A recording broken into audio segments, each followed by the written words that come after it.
Hello, this is Daniel King reporting on round one of Wijk aan Zee 2013. There are now two players who've taken the lead after round one. We have Pentala Harikrishna, who defeated Anish Giri in quite a long game, and then we also have Sergey Karjakin, who defeated Hou Yifan, the former women's world champion. And that's going to be my play of the day for round one. Karjakin, you could say, big favourite against Hou Yifan, but still, we've seen last year that she can play excellent chess, but still she lacks experience at this elite level, and I think that was borne out by this game today. So Karjakin, with the white pieces, played e4, and we had a French defence, and it was the so-called classical variation, and Karjakin advanced. So we have this typical French pawn structure with locked pawns in the centre of the board. Everything pretty normal so far. Bishop e7, okay, quite a trendy variation. Now knight c6 would be the normal move in this position. But instead, Yifan played b6, supporting the pawn on c5, clearly. So black can recapture with a pawn, but also preparing this typical French idea of exchanging off the so-called bad bishop for white's strong bishop. Okay, this is all very well in the standard French idea. However, in this position, it is actually very time-consuming. This is quite a rare variation, and it was fascinating to see how Karjakin exploited the deficiencies of this line. Well, white can play a lot of moves here. Karjakin played in a very modest way, actually. Very simple chess, just developing, and after bishop a6 he simply castled kingside. So, you could take on a6 and try to, exploit the misplaced knight, but Karjakin just played very simply, and after this, well, actually, you can see that this manoeuvre, bishop c8 to a6 and exchanging off, is actually quite time consuming for black. And in the meantime, white has castled. This knight is also potentially very useful on e2, maybe going to d4, maybe swinging around to the king side, sometimes even going through f4. In the meantime, black's development is of course lagging behind. So let's see what happened. This has been played in one previous game where black played c4, but with the centre now closed, then white has a free hand to attack on the king side, and that was already very promising for white. In this game, Yifan played knight c6. Now, of course, white could play c3 and again play on the king side. This is quite possible. But instead, Karjakin played a very principled move. He played c4, and I really like this move. Basically, he's exploiting the fact that black's king is still in the middle of the board, but also the slightly misplaced knight on d7. If this knight could manage to hop around to d5 to plug the centre, everything would be fine. But you can see that knight really runs short of squares in this position.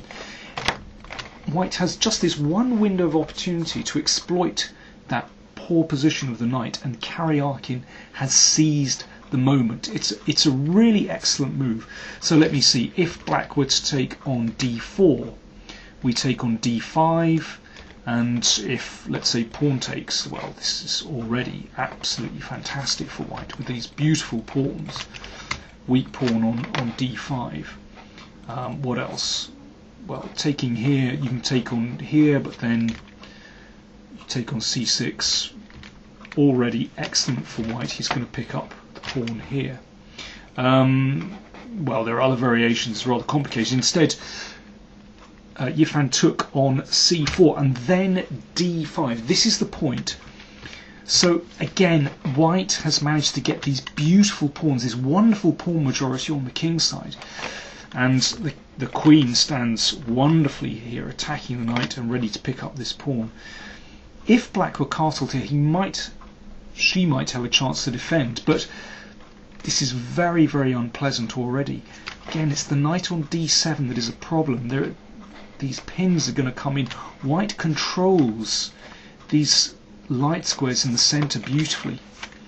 Well, for example, castle's rook here, and this is already absolutely dreadful. You can see a knight would crash into d5, the queen can come across to e4. Okay, Yifan tried b5,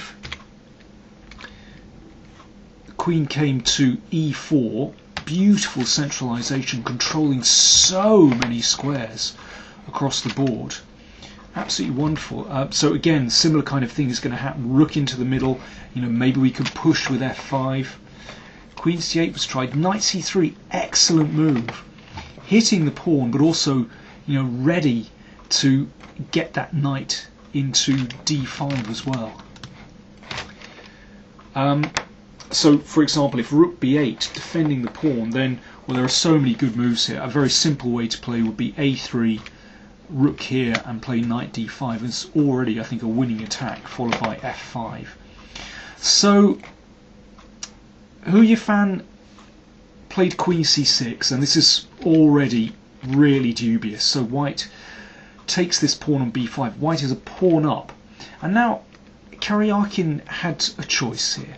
He could have just defended that knight with a4, and if a6, then actually black does not recover the pawn, because if rook b6, b4 is a very clever tactical move. In this way, white remains a pawn up. But instead, Karjakin played a very principled move, I think. By the way, after a4, I think black's best would probably just castle, and then maybe try to get some pressure down the b file at some stage. But okay, white looks very good there. But instead, Karjakin checked. And I think he plays in a very straightforward manner. So he's returned the pawn, so material is now level, but all he wants to do is attack this displaced king in the middle of the board, and he does this in such a straightforward way. He's not going to be diverted by what black is doing at all. It's just straightforward. So, okay, knight d2, just simply bringing the knight round to e4 and continuing with the attack. The king cannot escape. Once this c pawn falls, then he's going to get hammered down the c file and the d file. So, for example, king c8, knight e4. I mean, it's going to be the end very, very soon. I mean, you can see white has been playing the middle game, and black is still struggling to coordinate pieces here. These rooks don't connect. Dreadful. Okay, Hou Yifan tried g5, trying to desperately get counterplay on the king side. Again, Karjakin was not distracted, wasn't diverted. He played with such true aim here, just clearing away everything from the c and d files. Takes, and rook g8, and this looks a little bit scary. There's a counter-attack here, but Karjakin calculated perfectly here. And after this, he realised he's actually blocked black's attack, and black cannot defend his king properly. She has to give up material. Let me see. Yeah, knight d takes e5 was played here. If knight c takes e5, well, you can see how the attack crashes through, because in this case it's actually mate on c8. So knight takes e5, the other knight takes e5's place. Of course, this allows a terrible discovered attack, and the rook is taken. Now, some precision is required here, and well, Karjakin plays this very well indeed. If g2, of course, the king just steps forward and white is a rook up, no problem at all. But knight f3 is still very tricky. Let's have a look at what happens. Knight e4 played. Okay, so still some terrible threats coming here. g2 is forced, and now g1. Okay, this must be taken, and rook takes g1. Now here's an interesting moment. if rook takes, white is a piece up, but suddenly this is rather tricky, because if black manages to sacrifice knight for the pawn, then white has to win this very difficult ending of 2 knights, well, presumably against 1 pawn. Not easy to do at all. So Karjakin, instead of exchanging rooks, played rook takes, and okay, Hou Yifan saves a piece here. She's still a piece down.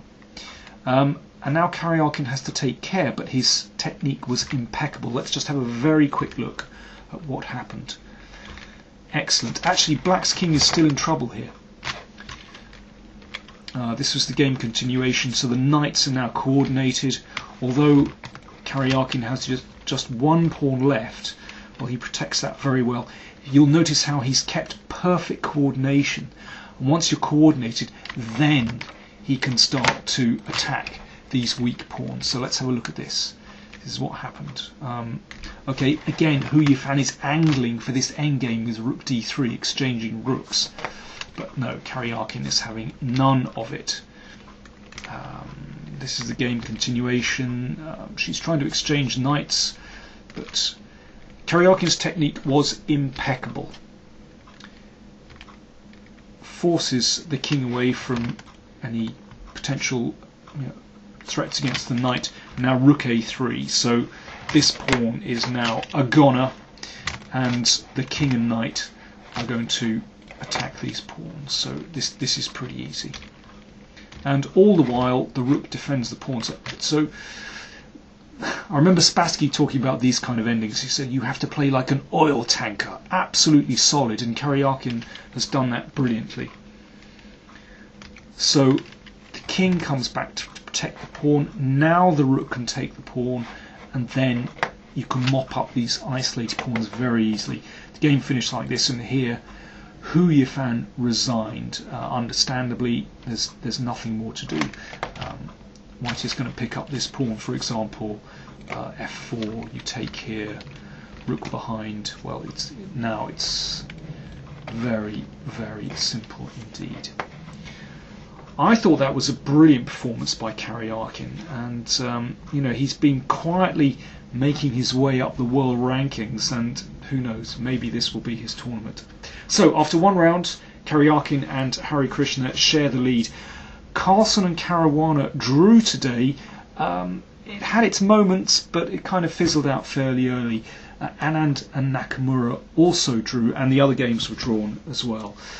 So round 2 tomorrow, and we will be seeing Aronian against Carlsen. Should be interesting. Thanks very much. See you for the rest of the tournament.